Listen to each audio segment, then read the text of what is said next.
A man can be himself only so long as he is alone. If he loves, he ceases to be what he is. Arthur Schopenhauer. There comes a moment, a silent, soul-splitting moment in every man's life when the illusions begin to crack. He looks at the very things he once chased with blind devotion, love, companionship, the dream of a future shared with someone who whispers promises of understanding. But what if all of it was a lie? Arthur Schopenhauer didn't just question it. He dismantled it. This was a man who peered into the dark machinery of human desire and refused to look away. To him, romance was not salvation. It was seduction by nature itself. A trap, a beautifully wrapped prison. What the world celebrates as love, he called delusion. What most hail as intimacy, he revealed as biology dressed in the robes of fantasy. And what you think is connection, he saw as suffering in disguise. To Schopenhauer, the fundamental difference between man and woman was not just physical. It was metaphysical. Man strives for ideals, ideas, philosophies, and creation. Woman, he said, cleaves to the immediate, the practical, the survivalist instinct. In his words, women remain children their whole lives. They never see anything except what is closest to them. Cleave to the present moment. Take the appearance of a thing for reality. For him, this was not an insult but an observation, a lens into the mind of nature itself. And what then is beauty? According to Schopenhauer, it is a mask, nothing more. A biological bait designed to seduce, to disarm, and ultimately to capture the mind of man. He believed a woman's beauty was not a gift to the world but a trap meant to weaken a man's judgment, to pull him from his pursuits and reduce him to a servant of his own urges. And it works. Time and again, men fall. Builders of empires, shapers of history, warriors of principle have fallen, not to armies, not to ideas, but to the soft voice and gentle touch of a woman they could never truly understand. Schopenhauer argued that women mastered subtlety. Their power was quiet but effective, and influenced not over the battlefield but over the bedroom, the household, and the very desires of men. Where men built the world, women shaped the men who built it through charm, emotion, need. And yet, society romanticizes this, calls it love, pretends it is sacred. But to Schopenhauer, it was a transaction dressed in poetry, a biological imperative cloaked in sacred vows. Love, he wrote, is not what it appears to be. It is not the meeting of souls or the destiny of hearts. It is a trick, the will to life, he called it, acting blindly through us to continue the species. And it does not care about your peace of mind, your happiness, or your ambitions. It only cares that you reproduce.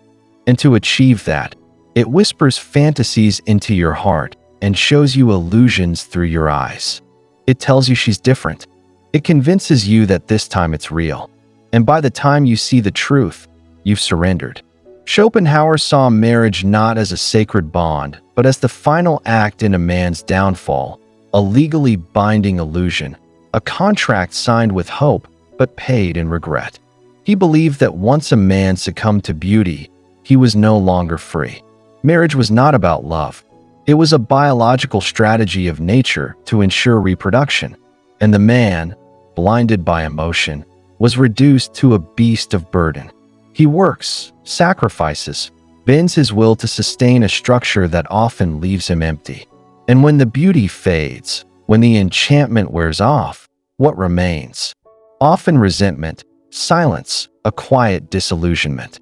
The freedom he once possessed, to think, to build, to roam the world in search of truth, is replaced with duty. Schopenhauer wrote, "Marriage is a trap set by nature. The will to live, wrapped in illusion, and the bait, a woman's smile, her softness, the promise of connection. But beneath it all, he argued, is instinct, survival, repetition. This isn't hatred. This is a warning." He viewed women not as villains, but as unconscious agents of nature's design.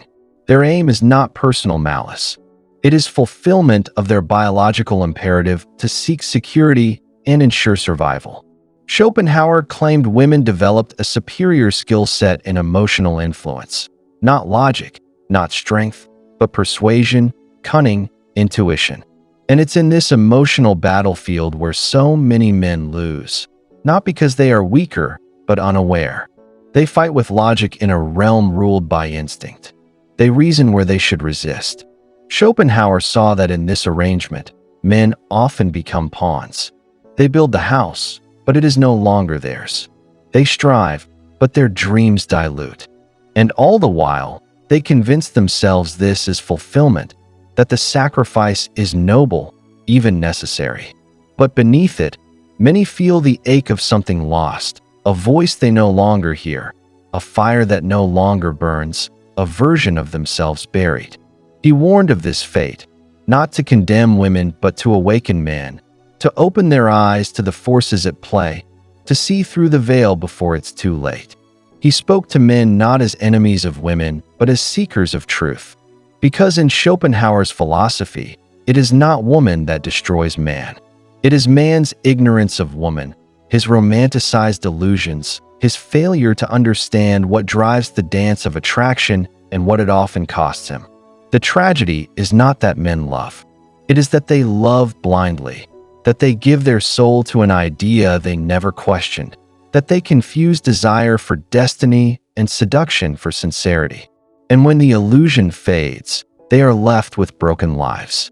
Schopenhauer's brilliance lay not in his bitterness, but in his clarity.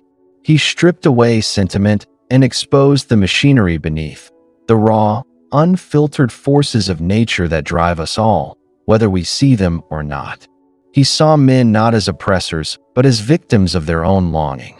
Men, he argued, are noble by nature, rational, driven builders of thought and civilization. They erect empires, paint masterpieces, solve riddles, wrestle with great questions. But all of it, every achievement, is vulnerable to collapse the moment a man surrenders to unchecked desire. Because once a man falls under the spell, he begins to serve not his purpose but hers, sacrificing his mission for approval.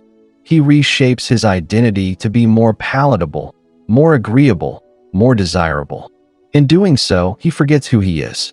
And Schopenhauer saw this as the most tragic betrayal, not of society, not of principle, but of the self. What is the worth of a man who forgets himself? What happens to his spirit when he no longer lives for truth, but for validation?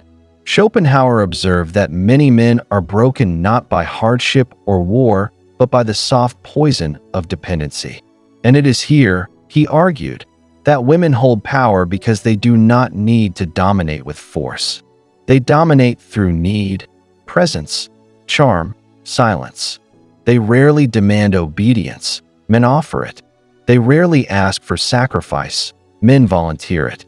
And so begins the slow erosion. First, it is the time he once gave to his ambitions. Then, it is the fire that once burned for his craft. Then, it is the solitude that once gave birth to ideas. One by one, these pillars fall, until the man who once stood tall is now kneeling, not in reverence, but in resignation. His purpose becomes maintenance. His joy becomes avoidance. His dreams shrink to accommodate someone else's comfort. And yet, the world celebrates this. They call it maturity, responsibility, even love. But Schopenhauer challenged us to question, what if it's not growth, but surrender? What if the man who gives up his fire isn't evolving, but fading? He believed the truly awakened man sees beyond these illusions. He doesn't hate women. He understands their nature. He doesn't reject love, but sees it as a force to be respected, not worshipped.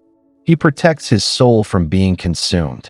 This is not a call to isolation, but to awareness, to step back and ask, am I the man I was meant to be, or have I become someone else for the sake of peace, attention, or fleeting pleasure? Schopenhauer's voice is one of warning, a quiet but unrelenting truth echoing through the generations, calling men back to themselves before it's too late. In Schopenhauer's world, the highest form of man is not the lover, the husband, or even the warrior. It is the philosopher, the one who sees the game for what it is and chooses not to play. The one who turns away from the noise, from the seduction, from the applause of others, and instead faces the silence within. Only through detachment could a man be free. Only by renouncing the illusion of fulfillment through others could he begin to understand his true nature. He pointed to the great men of solitude, Buddha, the Stoics, the saints and sages, who walked alone, not because they were unloved, but because they were unwilling to trade their peace for momentary affection. They saw through the mirage of romantic salvation. They chose wisdom over warmth, clarity over comfort. And it was in that solitude, Schopenhauer argued, that man finds power. Not the kind that dominates others, but the kind that reclaims the self. This path is not for everyone. Most will reject it. Society will call it cold, detached, even bitter. But Schopenhauer didn't write for the masses. He wrote for the few. The men who are ready to see, who have suffered enough to ask why, who have chased love, lost themselves, and now seek something real. Not validation, not comfort, but truth. And the truth is this: a man who does not understand his desires is ruled by them. A man who does not understand women is vulnerable to them. And a man who builds his identity on the promises of romance will watch that identity collapse when those promises are broken. Schopenhauer challenges every man to ask, are you awake? Or are you dreaming someone else's dream? This is not a rejection of love. It's a call to love differently, to love your mind, your purpose, the stillness that speaks when the world goes quiet. Because the man who can sit alone with his thoughts is free. So if something inside you stirs, if something feels painfully true, don't run from it. Sit with it. Let it burn away the illusions you've been clinging to. Let it strip you of the lies you were told about who you need to be and what will make you whole. You were never meant to live in chains disguised as comfort. You were meant to see clearly, to walk alone if you must, to rise because you remembered who you are. Let Schopenhauer's brutal truth be the mirror, not to hate the world, but to stop being deceived by it. And once you see clearly, you never unsee. If this message opened your eyes, share it, like, subscribe, and let other men hear what they were never told. Because the truth will set you free, but first, it will shatter everything you thought you knew. If this video stirred something in you, if it challenged the way you think or made you see the world just a little clearer, don't let it end here. Like the video, share it with someone who needs to hear the truth, and subscribe for more content. And if you believe in this message and want to support the mission, consider joining the channel membership or checking the support link in the description. Your support helps keep these conversations alive and spreading.